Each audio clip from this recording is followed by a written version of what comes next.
네, 안녕하세요. 그러면 오늘도 작업 중에 막간을 이용해서 간단하게 모형에 관련된 음, 수다를 좀 떨어보려고 합니다. 오늘은 제품 이외의 얘기 몇 가지 하고요. 제품 몇 가지 기존에 언급했던 제품들인데 간단하게 정리하고 넘어가려고 하거든요. 하나는 이제 모형 제작 전반에 관한, 그리고 뭐 취미생활 전반에 관한 그런 얘기이기도 한데, 완성도와 호불호에 대한 이야기를 좀 하려고 하고요.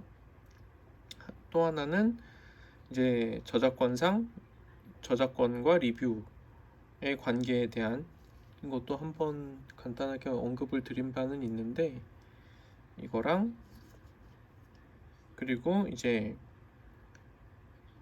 발매될 제품들, RG 갓건담, MGEX 스트라이크 프리덤에 관해서 간략하게 포인트를 말씀드리고 넘어가려고 하고요. 그리고 피지 언리시드를 조금 중점적으로 말씀을 드려보려고 합니다. 그리고 이제 스카이 글래스퍼하고 RG 글래스퍼의 차이. 근데 요 피지 언리시드를 제외한 나머지 스카이 글래스퍼, 스트라이크 프리덤, 갓건담에 대한 이슈들은 굉장히 간단하게만 정리를 해서 말씀드리려고 해요. 다른 영상에서 좀 다뤘기 때문에. 일단 먼저 완성도와 호불호 관련인데, 이게 뭐 어떤 저희가 제품이 나오든 영화가 나오든 이거 재밌다, 재미없다, 멋있다, 멋이 없다 뭐 이런 얘기를 좀 나누잖아요. 근데 그게 많이 혼재돼 있는 편이에요. 그러니까 이게 이 건담 멋 없다, 멋 있다. 이번 기체가 멋이 있다, 멋이 없다. 근데 그게 멋이 있다, 멋이 없다라는 것에서 그 멋이라는 게 주관적이기 때문에 이게 호불호라고 여겨질 수도 있거든요. 근데 또 한편으로는 그게 멋있게 보이기 위해서는 어느 정도 기술적으로 축적된 그런 이론들이라던가 공식들이 있고, 그 위에서 어느 정도 만들어지는 부분이 있어요. 그러니까 저희가 회화가 언제부터 회화의 역사가 시작되는지 제가 뭐 잘 모르니까, 미술 역사학도가 아니라서. 그러나 예전부터 이렇게 동굴벽화부터 시작해서 꾸준히 회화가 사람이 계속 그려오면서, 뒤에 그리는 사람은 앞에 그리는 사람의 어느 정도 단계를 뛰어넘어서 그림을 배우는 거죠.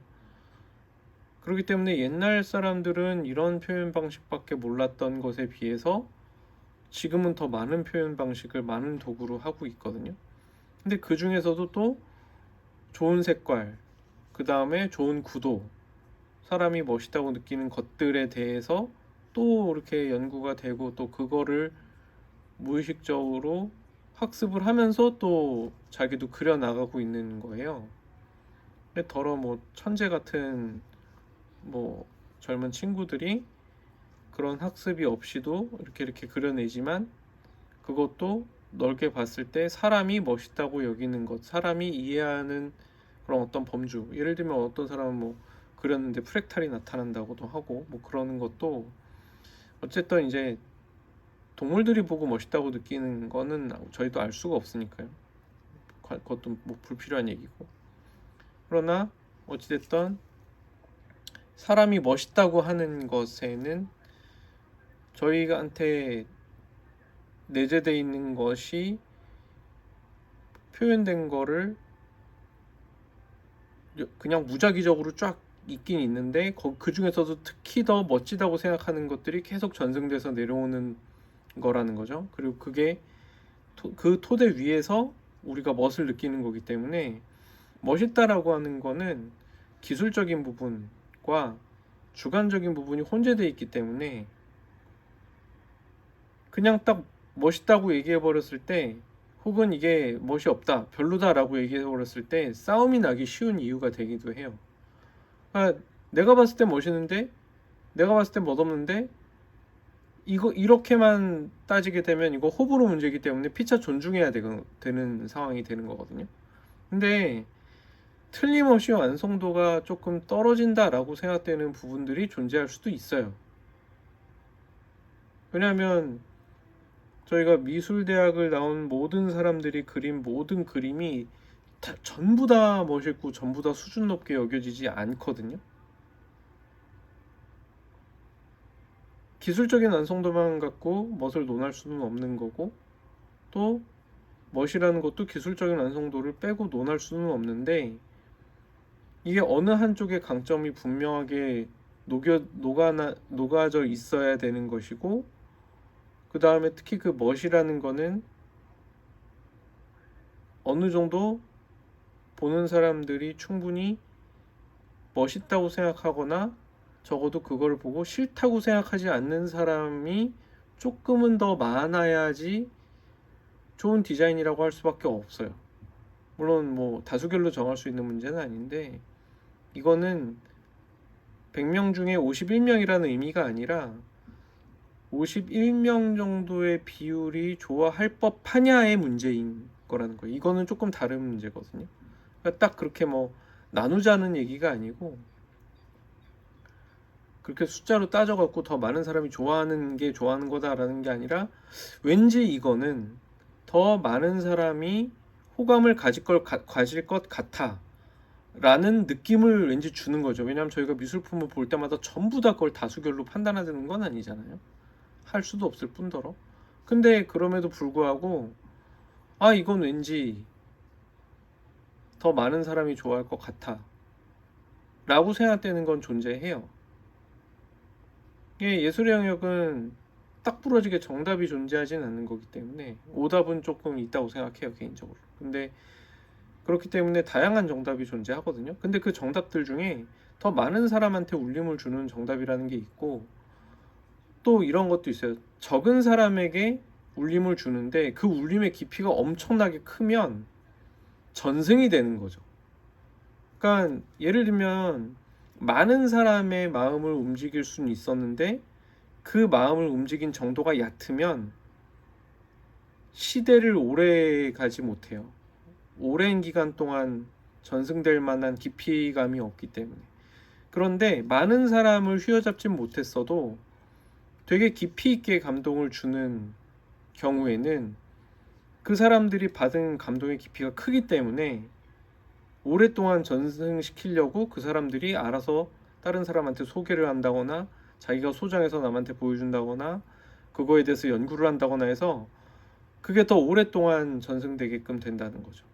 물론 그렇기 때문에 그런 여러 가지 의미에서 가장 궁극적으로는 절대 다수에게 절대적으로 큰 감동을 줄 수 있는 것이 가장 뛰어난 거긴 한데, 인류가 보고 배우고 겪는 경험이 모두가 똑같으면 그런 게 가능할 거예요. 그런데 인류가 지역이나 시대나 연령이나 이런 거에 따라서 느끼는 바가 다 다르고 배운 바에 따라서도 그걸 보고서 느끼는 바가 다 다르기 때문에 사실 정말 앞서 있는 것을, 혹은 정말 뛰어난 것, 정말 훌륭한 것을 절대 다수가 알아보기는 상당히 어렵습니다. 그렇기 때문에 더러 그런 오만한 사고방식이 나오는 경우가 있어요. 진짜를 모르는 거다, 너는. 몰라서. 근데 사실 저는 그 논리를 긍정하는 식으로 말씀드리고 있는 건 아닙니다. 그거는 우월해서 그거를 이해하는 게 아니고요. 어쩌다 그거를 이해할 수 있는 환경과 풍토 안에서 그거를 보고 있는 것 뿐이에요. 그리고 왜냐하면 평론가들하고 얘기를 해보더라도 평론가들이 일반 대중을 우매하다고 생각하면서 평론을 하시는 건 아니거든요. 어쩌다가 나는 아는 게 있어서 이 부분의 가치를 발견을 해냈는데 이거를 저는 의미가 있다고 생각합니다. 여러분은 어떠십니까? 라고 얘기를 하는 거지. 나는 이런 덕목을 발견했는데 니네는 뭘 모르는 애들이라서 이게 얼마나 뛰어난 건지 몰라. 이거는 아니라는 거죠. 그래서 예술이라는 부분에 있어서 저희가 생각하면 좋을 만한 거는 기술적인 완성도와 그런 호불호 문제는 떼놓고 생각할 수는 없지만 이거를 한데 뭉뚱그려서 언급을 하게 되면 굉장히 논쟁을 야기할 수 있어요. 그냥 정확하게 이거는 내 취향은 아닌 것 같다 라고 하면은 그냥 끝나는 문제인데, 내 취향이 아닌 건지 이게 수준이 낮은 건지가 판단이 안 되는 상태에서 그냥 이건 진짜 별로다, 형편없다, 멋이 없다 이렇게 얘기해 버리면 이제 그거를 기술적인 완성도도 충분히 높을 뿐더러 마음에 드는 사람들 입장에서는 싸움 거는 것처럼 들릴 수 있는 거죠. 이번 거는 내 취향에는 좀 안 맞는 것 같네요 라고 얘기하면 저는 취향에 맞네요, 이 정도의 선에서 끝날 수 있는 거거든요. 근데 왜냐하면 내 취향에 대한 평가를 하는 거니까 내 취향상 얘가 어떻다고 얘기하는 거니까. 근데 바라보면서 이거 별로다 이렇게 얘기해 버리면 그거에 대해서 싸움이 날 수 있는 여지가 있는 거죠. 그래서 완성도와 호불호 말씀을 드리자면, 예를 들면 그런 거예요.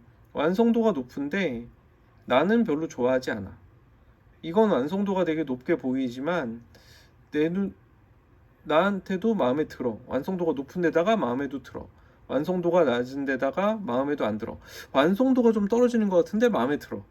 뭐 이런 식의 평가나 이런 얘기를 하면 기술은 기술대로 논쟁을 할 수 있고, 이제 호감 부분에 대해서는 호감에 대해서 얘기를 나눌 수 있는 거죠. 그래서 호불호와 완성도는 조금 나눠서 생각할 필요가 있다는 거죠. 어떤 걸 봤을 때 이거는 이런 부분은 되게 뛰어나게 기술적인 수준이나 그런 건 되게 높은데 내가 좋아하는 스타일은 아닌 것 같다, 내가 좋아하는 스타일은 좀 아니다,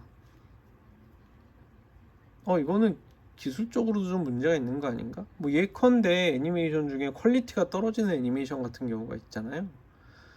작화 퀄리티가 떨어지는데 이거 되게 마음에 드는데 이런 경우가 있을 수 있거든요. 이건 나한테는 좀 작화는 수준 떨어지는데 이런 부분은 마음에 들어, 이런 건 있을 수 있어요. 그렇기 때문에 그런 부분을 타인하고 얘기할 때 신경을 쓰면 좋기도 한데요. 자기 소양을, 자기 수준을 높이기 위해서 내가 이거를 내가 마음에 안 드는 건가, 아니면 이게 그냥 전체적으로 뭔가 디자인이나 예술적인 어떤 기술적인 수준이 조금 낮은 걸까를 되새겨 보는 거는 자기 수준을 높이는 데 있어서 좀 중요한 부분이긴 합니다.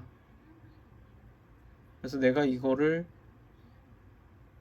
조금 더 이해하기 위해서 기술적인 부분을 찾아보고, 이런 부분이 왜 기술적으로 뭔가 떨어지는지, 뭔가 부족한지, 뭐 그런 거를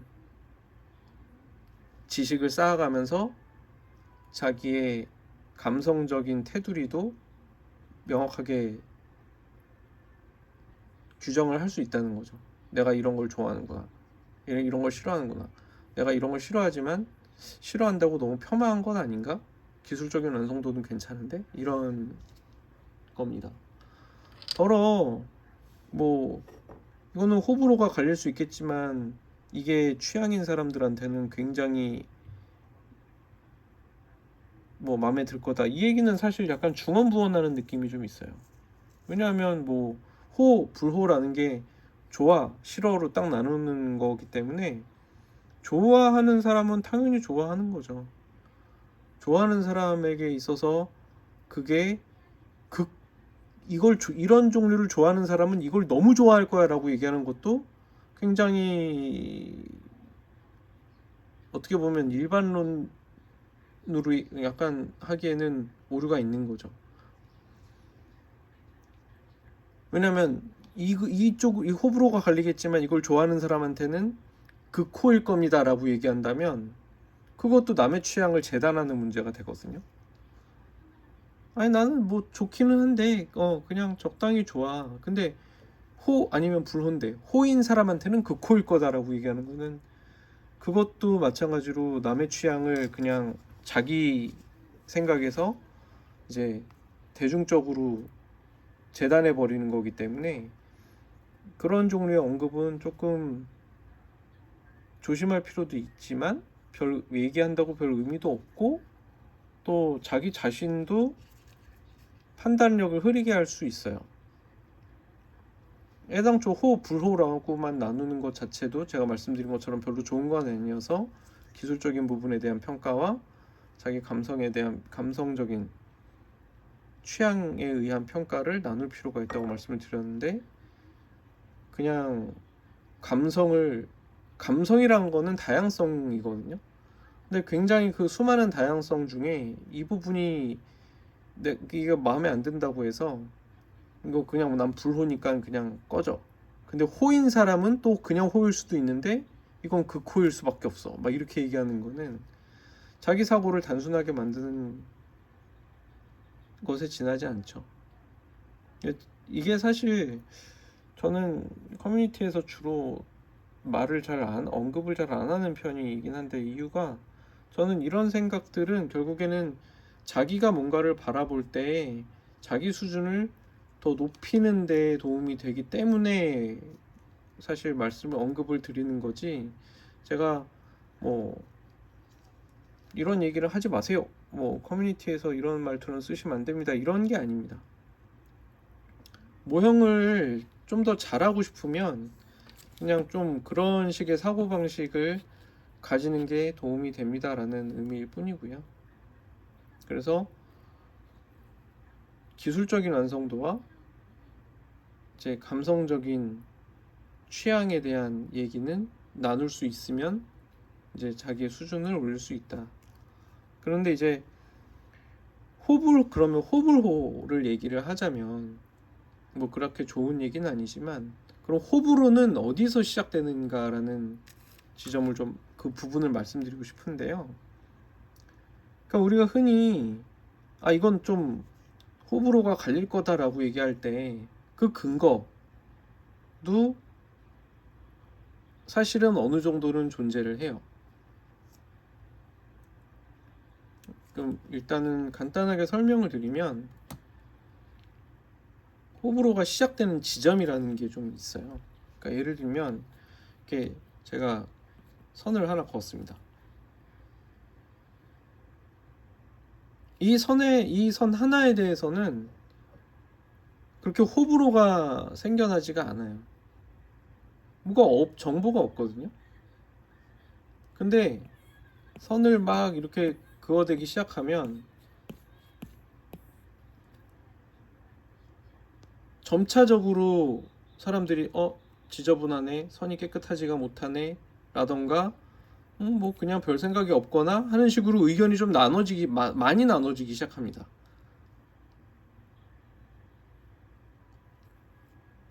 이거를 예를 들면 어떤 사람이 고양이를 자기가 손으로 그렸다고 생각을 해보자고요. 고양이가 아니고 토끼인가?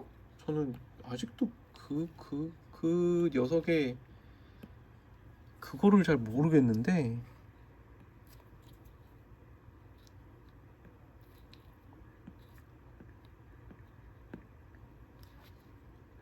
이게 고양인가 토끼인가?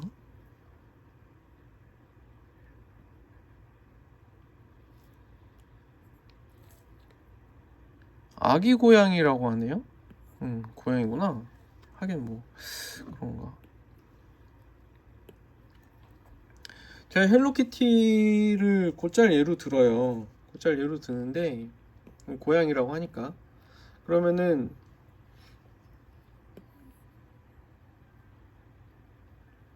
헬로키티라는 캐릭터는 그렇게 호불호를 타지 않는다고 얘기할 수 있습니다. 이유가 단순하기 때문이거든요. 그러니까 회사에서 프레젠테이션 같은 걸 할 때도 비슷한 부분이 있어요. 예를 들면 프레젠테이션 하는 파일에 뭐 글을 많이 쓰지 말라 뭐 이런 얘기를 하는데, 그것에 사실 또 장점이 뭐가 있냐면 PT 자료에 글이 많이 써 있으면은 반박이 나오는 일이 되게 많아요. 거기서부터 이미 호불호가 갈린다고 생각하시면 돼요. 자기 의견이 생겨나는 거죠. 원래 호오라는 거는 사람 마음에서 생겨나는 일종의 판단이거든요. 가치 판단 같은 거죠. 난 이게 싫어, 이게 좋아. 근데 태어나면서부터 누구나 싫어하는 것들도 있죠. 뭐 바퀴벌레 같은 거. 그러니까 뭐냐면 학습하지 않고도 생겨나는 호우라는 감정은 있지만 살면서 배워나가는 도중에 호우가 형성되기도 해요. 근데 예컨대 아까 말씀드린 것처럼 막 그런 선 하나, 이런 단순한 도안들은 평가할 요소라던가 뭐 제가 따질 요소가 그렇게 많지가 않거든요. 그렇기 때문에 이런 거는 남녀노소 그렇게 뭐 그냥 캐릭터지 뭐 이렇게 이런 반응을 하는 사람들이 있어. 이게 이거에 대해 예를 들면 이거 뭐 일본 산리오의 뭐고 뭐 기타 등등 해서 뭐 여기다가 뭔가 정치나 사상적인 의미를 담아갖고 이걸 싫어하지 않는 이상 이 형태를 증오할 사람은 별로 없을 거예요. 이 형태가 매력적이기도 해요. 사람한테는 동글동글하고 뭐 애기 같은 프로포션을 갖고 있다는 점 때문에. 그러나 어찌됐든 중요한 거는 정보량이 적기 때문에 그만큼 호우가 생길 부분들이 적고, 그렇기 때문에 좋아하는 사람들이 더 많은 거죠. 그래서 우리가 이런 종류의 그 대중적으로 인기를 얻고 싶은 캐릭터 디자인 할 때는 일단 정보량이 적어야 됩니다. 굉장히 심플하고 단순하게 캐릭터를 표현을 해줘야 돼요. 그러다가 이게 선이 많으면 많을수록 이제 복잡한 형태가 되면 그때부터는 조금씩 의견이 많이 갈리게 됩니다. 건담이란 캐릭터를 알고 자시고 뭐 헬로키티를 알고 자시고의 문제가 아니에요. 요렇게 되면은 조금 좋아하고 안 좋아하고가 조금 갈리기 시작하는데, 그게 갈리기 시작한다는 거는 아까 헬로키티 같은 경우에는 그렇게 싫어할 만한 사람이 많은 디자인은 아니지만 이건 싫어할 만한 사람이 생기는 디자인인 거죠. 이제 평가할 부분이 많아졌거든요. 그러면 당연히 대중성이 떨어지게 됩니다.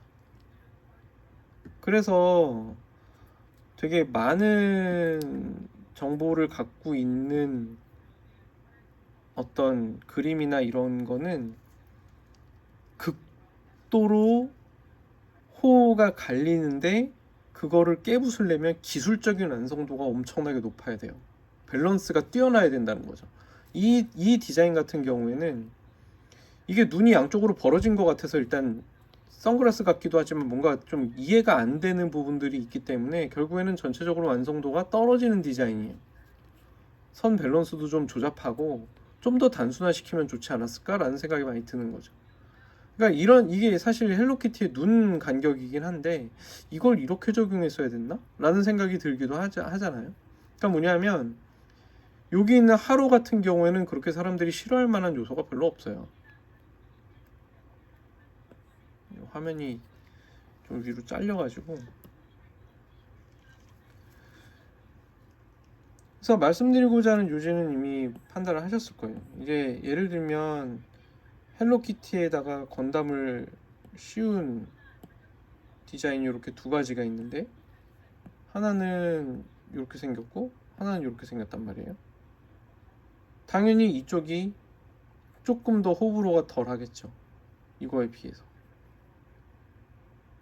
이게 또 얼굴에 대해 사람은 또 얼굴이라고 인식되는 범위에 대한 평가를 많이 하는데 여기엔 너무 정보도 많이 가고 또 이질적으로 느껴지는 요소도 많이 있거든요. 왜냐면 인간은 기본적으로 눈이라는 건 조금 까맣다고 생각하는 경향이 있기 때문에. 그래서 대중적으로 인기가 많은 캐릭터를 다수 소유하고 있는 이런 살리오나 이런 회사들은 캐릭터 디자인할 때 되게 단순하게 단순하게 선을 적게 쓰다 보니까 디자인하기가 되게 까다로워져요. 뭘 해도 기존에 있는 디자인처럼 나올 수 있거든요. 그러니까 아주 조금만 간격을 버리고 조금만 좁히고 하는 걸로도 굉장히 다른 캐릭터들이 나오는 거죠. 특히 병아리 같은 거는 뭐 온갖 천지에서 다 디자인했던 거고, 곰돌이 같은 캐릭터도 뭐 세상 천지에 널린 게 곰돌이 디자인이기 때문에 거기서 개성을 추구하는 건 굉장히 쉽지가 않아요. 사람들한테 호감도 얻어야 되면서. 예컨대 뭐 이런 거, 이런 캐릭터 좋아한다고 얘기할 수 있는 사람이 얼마나 되겠어요.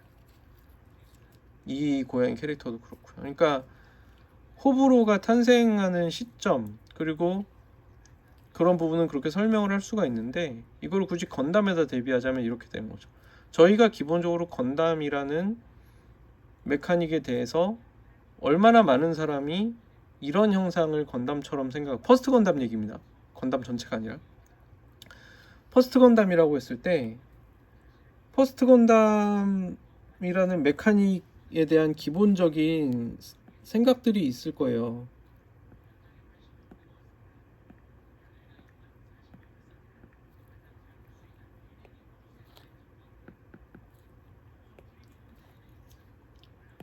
뭐야 이거?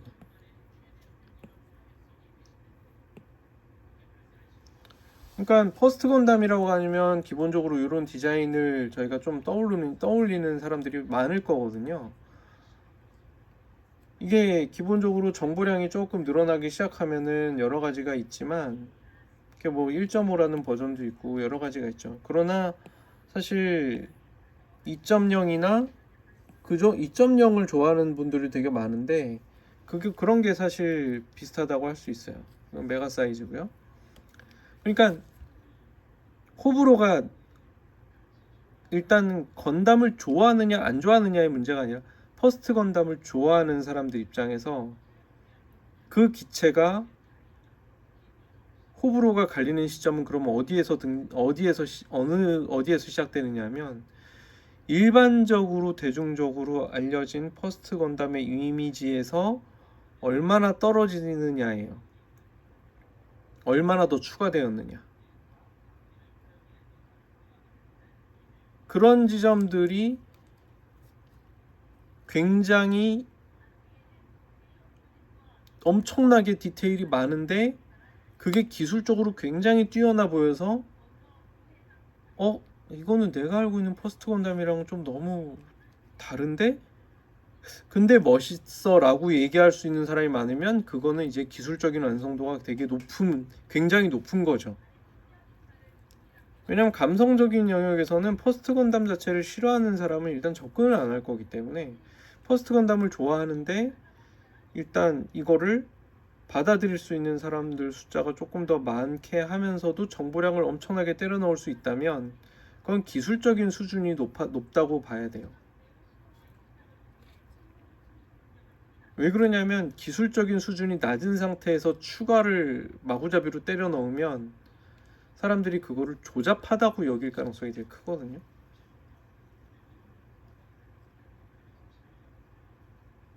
거기서부터 감성적인 영역이라고 하기는 상당히 좀 애매해요. 그러니까 감성적인 부분이 아예 없는 건 아닌데, 그 감성적인 영역에서 감성적인 영역과 기술적인 영역의 비율이 퍼스트 건담에서 뭔가를 더 추가하게 되면 기술적인 레벨이 높으면 어느 정도 그 감성적인 영역에 대한 보완을 더 많이 해줘서 사람들한테 더 인기를 끌 수 있다는 거죠. 여기서 말하는 기술이라는 거는 공학적인 기술만 얘기하는 건 아니에요. 그런 어떤 컨텐츠이기 때문에, 뭐 예를 들면 소설 같은 경우에는 묘사 능력 같은 것도 기술이라고 할 수가 있는 거니까요. 단어의 선정이라던가. 그래서 그 호불호가 어느 부분에서 갈릴 것 같다라고 얘기를 할 수 있는 거냐면, 굉장히 많은 정보와 디테일이나 이런 거를 추가를 해줬을 때 이건 호불호가 좀 갈리겠는데? 라고 얘기할 수 있는 상황이 된다는 거죠. 정보량이 많이 추가됐기 때문에 그 정보량을 추가한 것에 대한 기술적인 평가를 내리기가 어려워진다면 나는 좋은데 그게 왜 좋은지를 설명하기가 어려워지는 거고, 그러면 일단 호불호라고 생각하게 될 수 있는 거죠. 그러니까 결과적으로 수준이 되게 높은 모델러라는 거는 봤을 때 이거는 기술적인 레벨이 굉장히 뛰어난데? 이 정도 기술적인 레벨이 뛰어나면 사람들한테 굉장히 호감을 줄 수 있어. 사람들이 이걸 멋있다고 여길 만큼 기술 레벨이 뛰어나. 왜? 이거를 기본적으로 이거를 싫어하는 사람은 일단 이걸 보지를 않을 거기 때문에 좋아하는 사람 대상으로 봤을 때 그 사람들을 설득시킬 수 있을 만큼의 변형이라면 기술적인 뒷받침이 있어야 되거든요. 논리적이어야 되기 때문에. 그래서 저희가 보면 색 분할을 구사하는 부분도 마찬가지인 거예요. 이거 색 분할을 너무 했는데, 이건 좀 조잡해 보이는데, 부품 분할을 너무 했는데, 이거 사실 다 거의 기술적인 문제거든요. 왜 그러냐면 분할을 많이 해도 컬러를 한 톤으로 가면 조잡해 보이지 않을 수 있어요. 그건 철저하게 기술적인 판단이라고 생각하거든요. 정보량을 조절하는 거기 때문에. 그걸 통해서 상대방한테 호감을 주는 거죠. 기술적인 토대를 위해서. 근데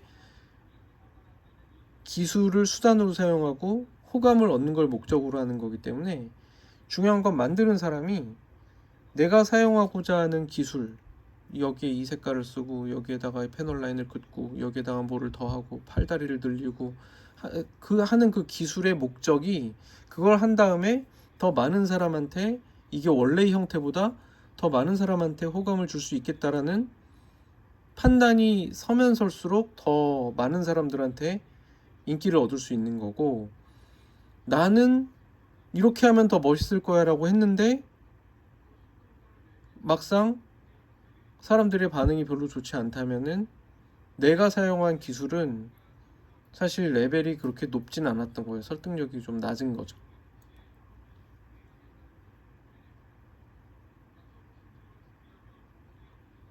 뭔가를 더한다는 거는 호불호가 생길 여지를 계속 추가하는 거예요. 그러니까 그거를 호감의 영역으로 넘기려면 그 기술의 수준이 좋아야 되는 거죠. 이 형태에 잘 맞는 변형은 어떤 게 있을까? 이 형태는 어떻게 해야지 더 멋있을까?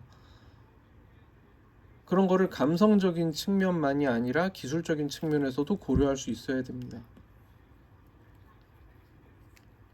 그래서 호불호라는 거는 완성도랑 떼어놓을 수는 없지만 내가 이거를 안 좋아하는 이유가 다분히 감성적인 건지 아니면 기술적인 건지, 그러니까 논리적인 거죠. 논리적인 문제가 있다고 판단이 되는 건지에 대해서 분명하게 어느 정도 나눠서 생각할 수 있어야지 내가 그거를 보완할 때 더 나은 방향으로 보완할 수가 있어요.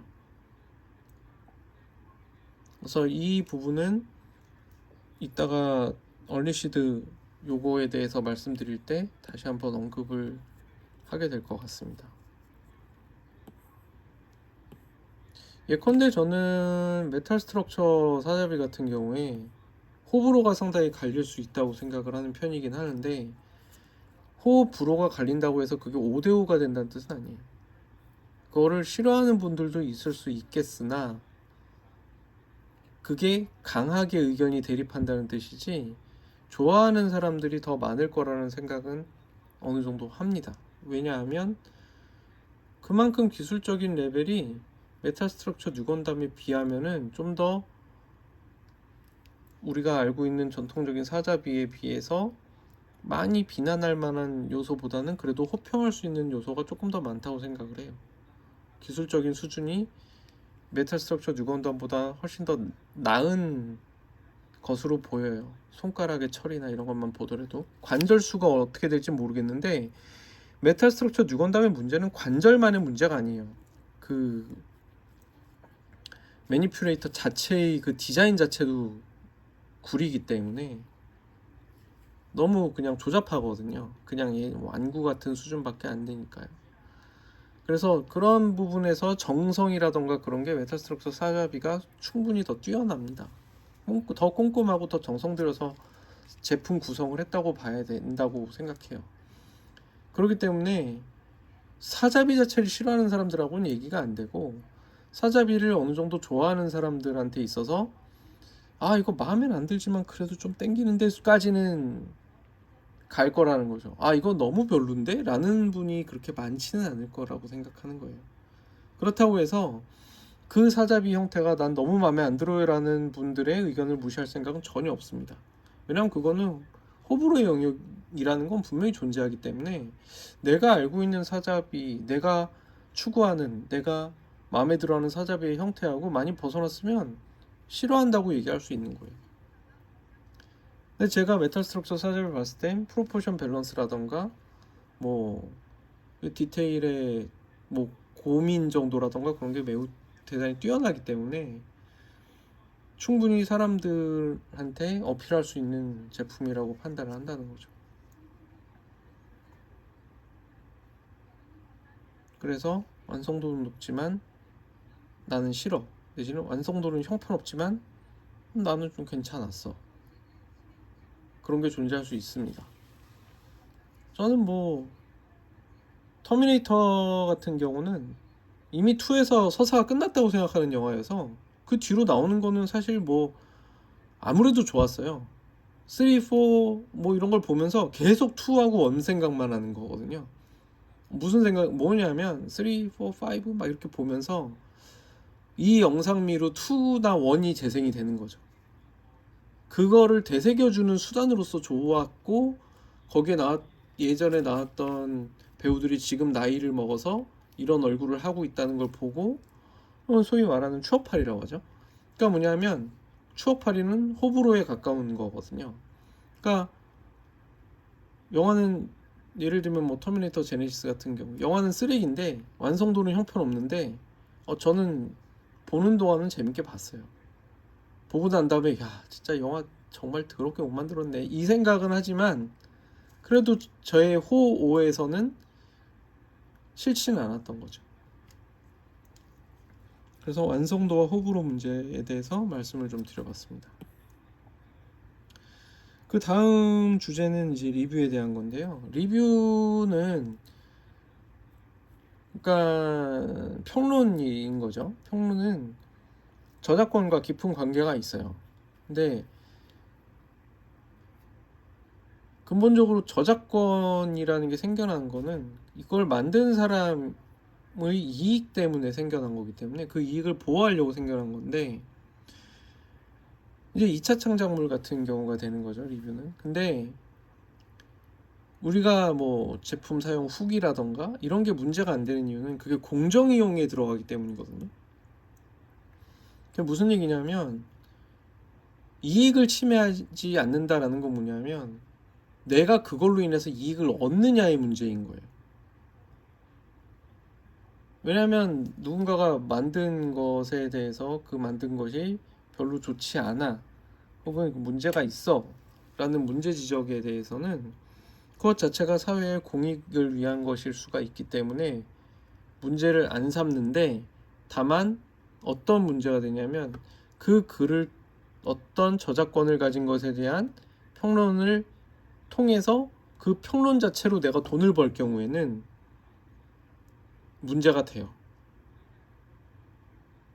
그래서 사실 영화평론같이 이제 어느 정도 큰 규모가 되고 단체가 된 경우에는 평론으로도 돈을 벌지만 그거는 이미 거대한 하나의 조직이 됐고 단체가 됐고 어느 정도 톤앤 매너를 조정할 수 있는 사람들끼리 이제 평론가 협회 뭐 이렇게 회원이거나 뭐 이런 식으로 움직이기도 하고 그렇기 때문에 그 원 저작자들에게 해가 그렇게 가지 않고 흥행이나 이익에 해가 되지 않는 선에서 비판을 하기 위해서 굉장히 수위 조절을 애를 많이 쓰는 거죠. 그렇기 때문에 평론가들도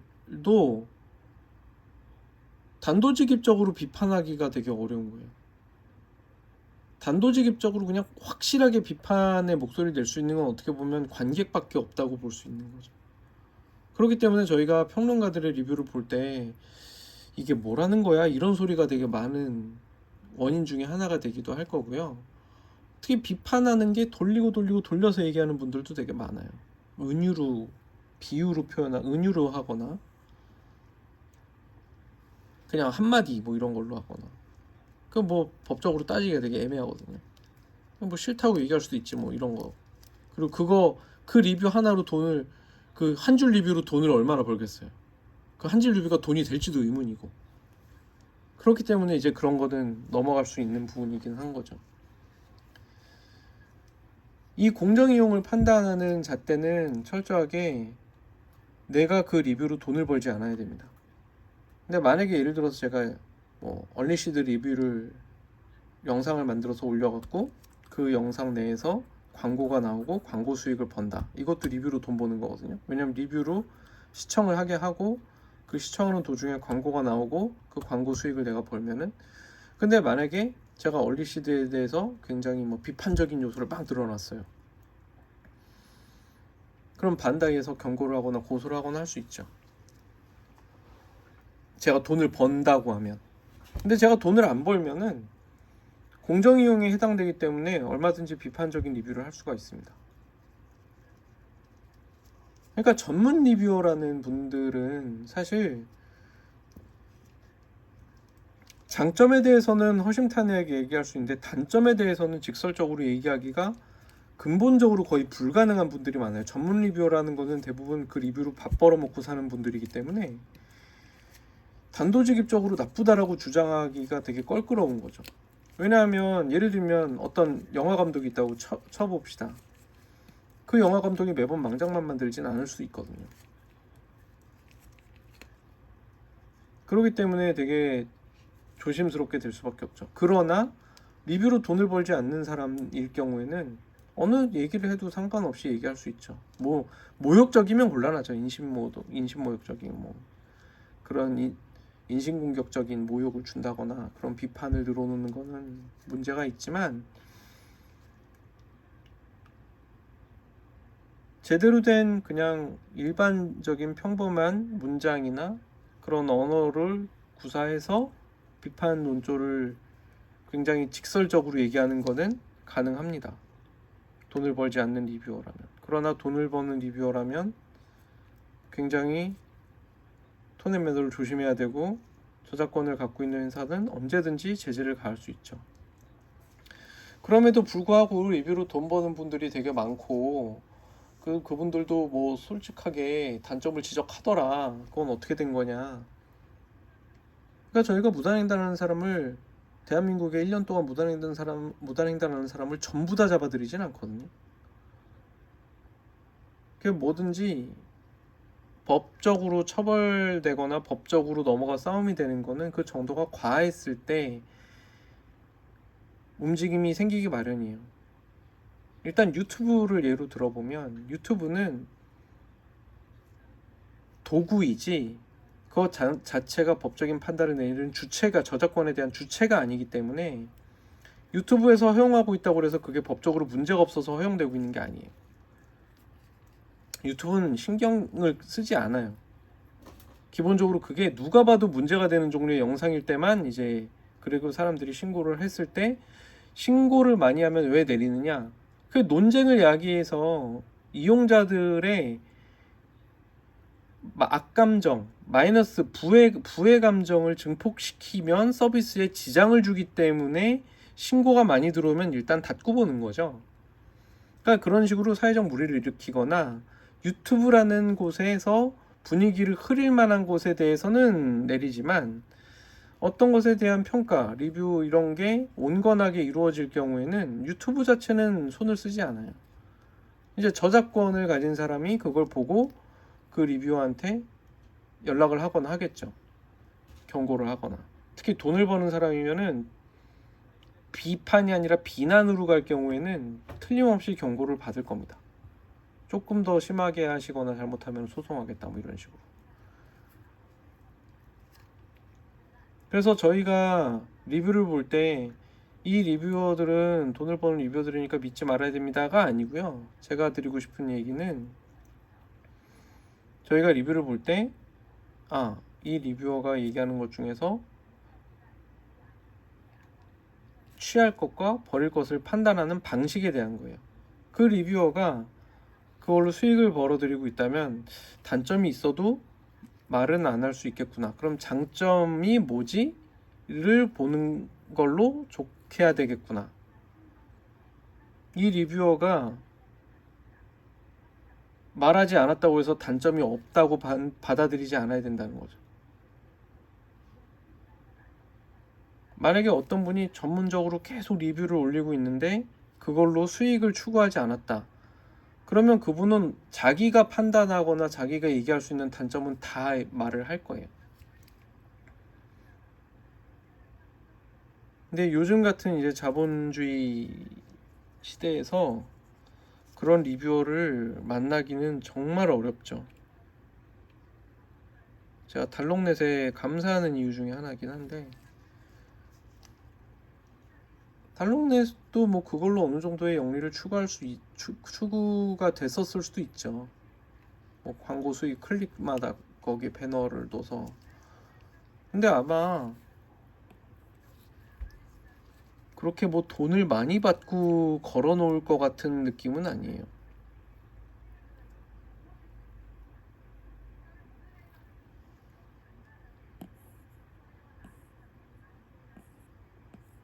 그리고 이제 예를 들면 걸어두는 대신에 뭐 키트를 제공받을 수도 있고.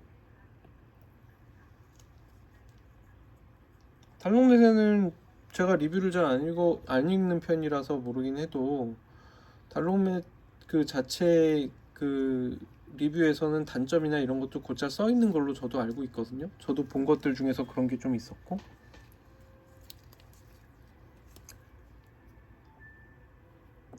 그리고 이제 또 자신이 올린 사진을 비영리라는 전제하에서 모든 개인에게 사용할 수 있다라는 부분을 달아놓으신 거를 생각을 하더라도 이걸로 자기가 영리를 추구하지는 않지만 다른 분들도 가급적이면 영리를 추구하지는 않았으면 좋겠다라는 생각이 있는 것일 수도 있고요.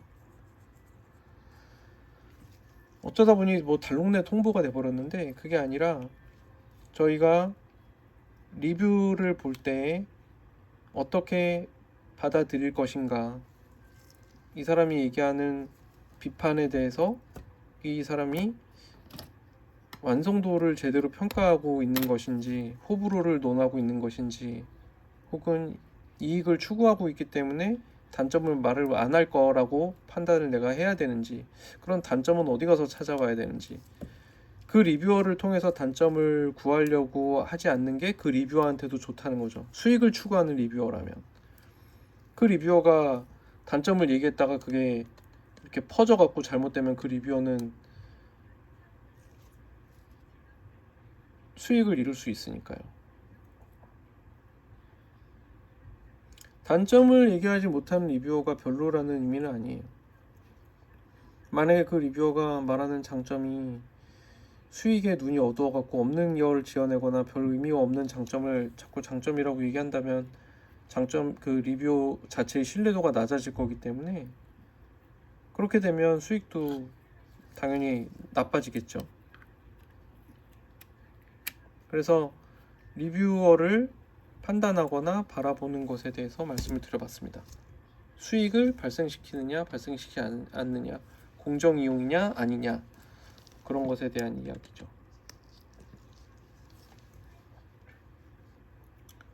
그러면 PG 스카이 글래스퍼를 제가 말씀드릴 때 그렇게 뭐 썩 괜찮은 건 아닙니다라고 말씀을 드렸던 이유를 말씀드릴게요. 굉장히 간단한 거거든요. 제가 RG 스카이 글래스퍼는 이게 생각보다 꽤 양품이기 때문에 한번 만져보세요라고 얘기를 한 건데 PG 스카이 글래스퍼에 대해서는 그런 말씀을 드리지 않았습니다. 이유는 뭐냐면 이만한 스케일의 전투기를, 이 전투기 형태를 가지고 뭐 좋다고 얘기하기에는 이만한 크기가 되면 그냥 에어로 아카데미제라던가 많은 진짜 멋진 에어로 킷을 만들어 보고 감상하는 게 더 낫습니다. 그래서 그런 거예요. RG 스카이 글래스퍼는 어떤 장점이 있냐면 그냥 굉장히 작은데 굉장히 정교하기 때문에 매력이 있다는 거죠. 그러니까 이 작은 크기의 에어로 치고 그렇게 정교하고 예쁘게 만들어지는 에어로가 별로 없어요. 그렇기 때문에 요거는 좀 재밌는 경험이 될 수 있다, 그렇게 말씀을 드린 겁니다. 그래서 스카이 글래스퍼에 대한 얘기는 요 정도고요. 그럼 이제 RG 갓건담, 뭐 최근에 뭐 샘플이라던가 이런저런 게 공개가 좀 많이 된 모양이더라고요. 정보가 올라왔던 것 같은데 RG 갓건담 정도 되면 베스트에 있지 않을까? 는 아니고요. 는 아니네요.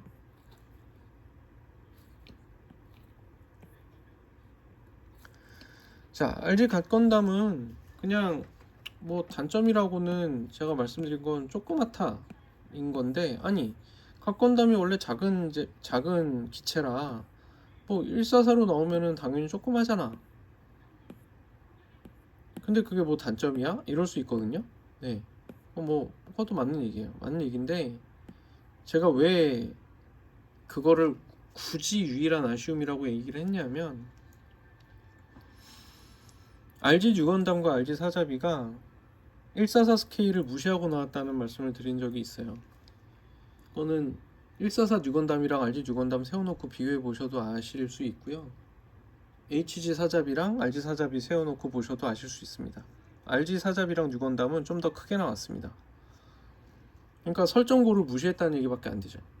만약에 RG 사자비와 RG 유건담이 설정고를 유지해서 144 스케일로 나온 거라면은 그 전에 나왔던 HG 유건담과 HG 사자비가 설정고를 무시한 셈이 됩니다.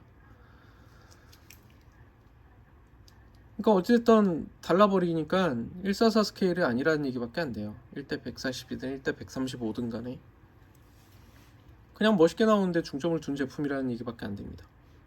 어쨌든 크게 나왔어요. 그러니까 뭐 만족스럽죠, 사실. 스케일을 지켰으면 좋았겠지만, 왜냐면 HG 리가즈이라던가 이런 거랑 놓고 보면 이제 스케일 차이가 나버리기 때문에, 크기 차이가 나버리기 때문에 조금 문제가 되죠. 그러니까 컬렉터 입장에서는 스케일이라는 게 그러면 무색화돼. 근데 만약에 RG 뉴건담과 RG 사잡이 144 스케일 맞아 라고 주장하고 싶은 분이 있을 수 있는데, 그러면 또 이 말씀을 드릴 수 있어요. 이번에 RG 프리덤이 중국을 위해서 버전 GCP라는 게 나왔거든요. RG 프리덤 버전 GCP 보시면 거의 뭐 RG 버전 거의 최초의 뭐 버전 1.5 같은 게 나왔다고 할 수 있는 거죠. 근데 아시는 분들은 다 아실 거예요.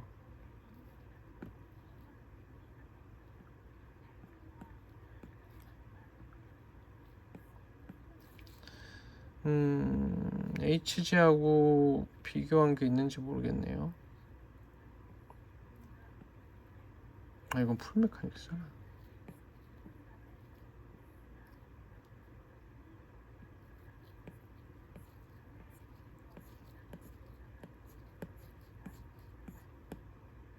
네, 이게 지금 기존 RG 프리덤하고 이번 GCP 버전하고의 그건데, 이게 뭐 이미 키 차이가 나버리잖아요. 자, 만약에 그러면 또 누가 이렇게 얘기할 수 있어요. 상하이에 세워진 프리덤 입상이 그 입상이 실제 프리덤보다 크기 때문에 그거에 대해서 144가 되니까 이렇게 된 거 아니냐고 주장하는 분이 또 계실지도 모르겠는데, 그것도 어차피 말이 안 되는 거죠. 그러면은 애초에 프리덤 크기로 세우는 것도 아닌데, 그러면 일단 프리덤 설정고를 그것도 무시했다는 얘기밖에 안 되고, 그 무시한 거를 144로 뭐 줄여놔봤자 어쨌든 프리덤 설정하고는 다른 거니까요. 제가 여기서 얘기하고자 하는 거는, RG 프리덤도 지금 GCP 버전으로 이미 보여졌지만 144 스케일을 최우선 순위로 무조건 어기면 안 되는 진리로 놓고 만들어진 제품이 아니라는 겁니다. 그러니까 RG는 지금 조금 더 멋있고 잘 팔릴 수 있는 형태라면, 좀 더 좋은 형태라면 약간 커도 괜찮아 를 이미 RG 주건담, RG 사자비 버전 GCP로 보여주고 있는 거예요. 저는 RG 하이뉴는 아직 안 재봐서 모르겠습니다. HG 하이뉴하고 뭐 RG 하이뉴를 비교를 못 해봐서 모르겠어요. 작업실에 있긴 있는데 포장돼 있기 때문에 뜯질 않았고, 근데 적어도 그래서 제가 확인한 HG, 그러니까 뉴건담 사자비 그리고 버전 GCP 프리덤은 원래의 설정을 무시한 144 스케일로 나왔습니다. 그러니까 144 스케일이 아니라는 거죠. 그래서 제가 갓건담을 얘기할 때 굳이 작은 거를 아쉽다고 얘기한 건 그 이유 하나입니다. 아니 기왕 최근에 나온 라인업들이 상당히 무시하고 나오고 있는데 가뜩이나 설정고가 작은 애를 그냥 144로 내지 않았으면 좋겠다는 거였어요. 이런 RG GCP라던가 프리덤 GCP라던가 RG 주건담이나 RG 사자비처럼 뭐 어차피 뭐 그 앞에 나왔던 갓건담 시리즈, 뭐 예를 들면 RG 샤이닝 건담이 나왔었다면 또 모르는데 그것도 아니기 때문에 같이 늘어놓을 것도 없는데, 기왕 그렇게 된 거 RG 갓건담도 좀 스케일 무시해주면 좋을 텐데 라고 생각한 것 뿐입니다. 그래서 아니 게다가 RG 크로스본이나 RG 갓건담 다 크기가 비슷할 텐데 RG가 크기가 너무 작으면 그냥 진짜 오밀조밀하고 진짜 그냥 깜찍하고 예쁘기만 하지 그렇게 박력이 느껴지지는 않아요. 근데 크로스본만 해도 그 뭐지? 그 아머 같은 풀크로스가 있기 때문에, 혹은 ABC 망토가 있기 때문에 어느 정도 볼륨감이나 이런 거를 좀 기체 자체에서 보여줄 수 있고 그렇거든요. 근데 갓건담은 사실 이펙트 파츠를 별도로 사더라도 이펙트 파츠는 정교함이나 뭐 이런 것도 당연히 떨어지고, 이펙트 그 본체가 그렇게 오밀조밀하고 예쁜데 이펙트 파츠를 둘러버리면은 뒤에 뭐 인류는 그렇다 치는데 석파천경권이나 그런 이펙트를 앞에다 늘어놔 버리면은 기껏 정교하게 멋있는 제품을 너무 많이 가리거든요. 그러면 이제 제품만으로 포즈를 잡아야 되는데 워낙 조그만 애다 보니까 어떤 포즈를 멋있게 잡아도 박력이 좀 떨어집니다. 저는 이제 그게 아쉽다는 것 뿐이에요. 그래서 기왕 이 정도로 나오는 거면 머리 하나 크기만이라도 더 컸으면 하고 좀 두근두근하고 기대했는데, 예, 그냥 정직하게 설정고대로 나왔다는 거죠. 그러면 다음으로는 MGX 스트라이크 프리덤인데, 이것도 뭐 되게 누구나 생각하는 게 요즘에 뭐냐면, 아니 뭐 최고봉의 금속 표현 이런 얘기만 안 했어도 괜찮았을 텐데 라는 얘기가 나오잖아요. 그러니까 이제 뭐 금속 표현 얘기는 이제 빼고 이제 말씀드리자면,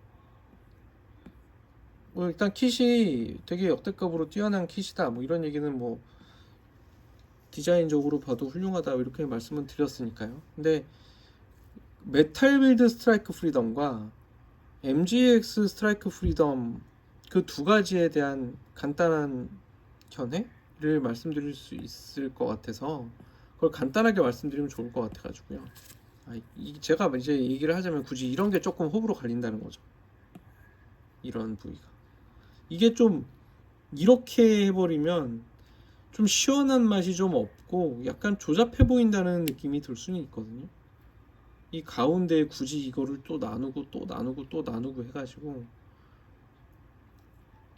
이 정도쯤 되면 이게 막 그물망처럼 보이기 시작하는 수준이라서,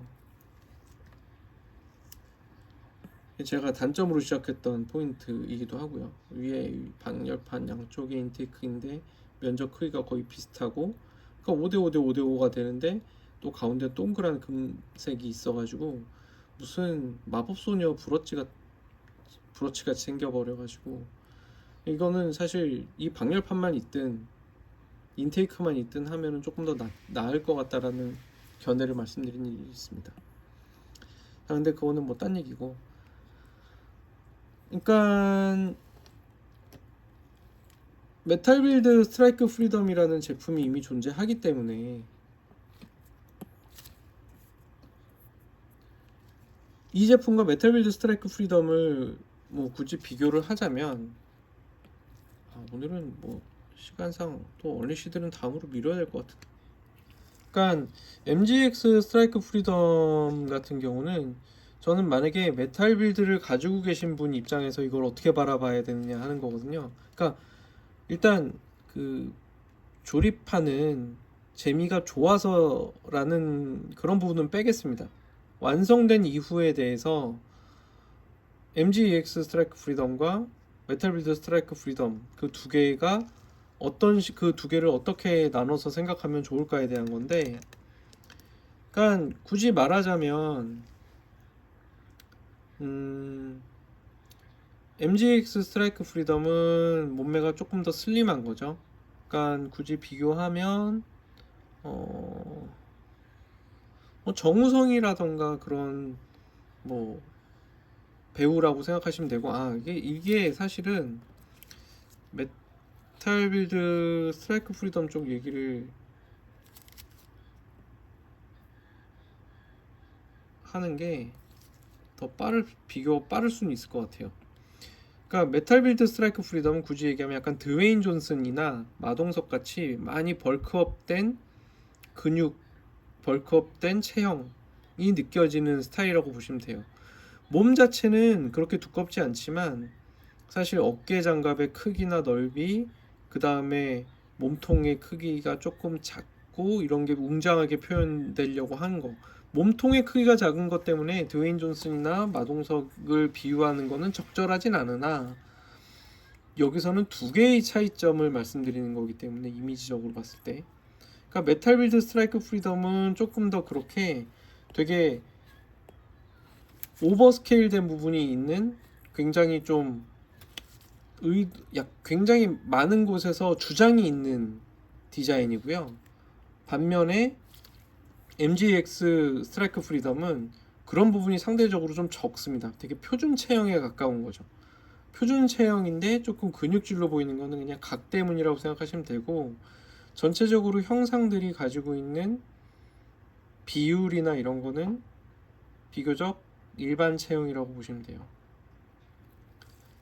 그러니까 나는 과한 체형이 좋아, 그러면 메탈 빌드 스트라이크 프리덤이 더 멋있고 더 마음에 드시고 구입하셔도 좋은 거고, 물론 이게 프리미엄이 지금 터무니없이 붙어 있는 상태라. 근데 그렇고, 만약에 나는 조금 이거는 좀 형상이 좀 과한 것 같아, 조금 더 날렵해 보이는 스타일이 좋아라고 하면 이쪽이라고 생각하시면 돼요.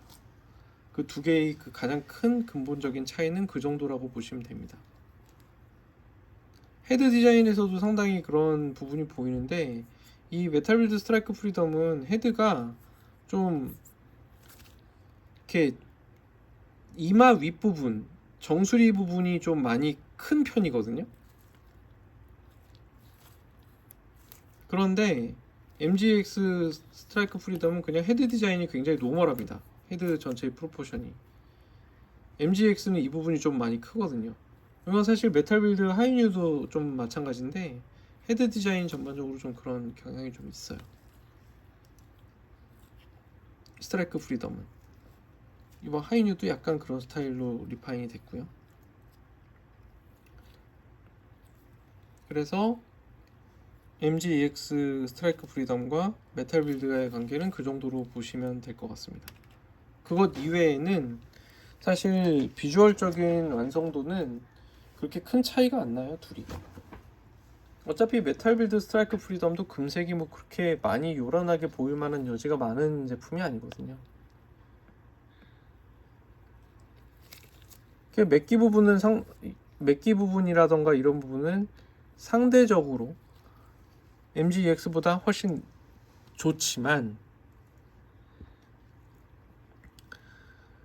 MGEX 쪽은 플라스틱 부분이 펄 코팅 같은 스타일이 아니기 때문에 대비가 더 돼서 노란 부분이 눈에 선명하게 들어오는 건 있거든요. 게다가 일부는 맥기이기도 하고요. 그래서 전시 효과 자체에서 그렇게 큰 차이가 나진 않습니다. 물론 이펙트 파츠가 포함돼서 또 판단하자면 또 얘기가 좀 다르긴 하죠. MGX가 뭐 그런 이펙트 파츠가 나오면 또 그만한 화려함은 보여줄 거라고 생각이 듭니다. 그럼 일단 오늘 말씀드리는 말씀은 이 정도로 하고요. 다음에 PG 얼리시드 하고 이제 MG 라인을 리뷰를 좀 시작을 해보도록 하겠습니다. 감사합니다.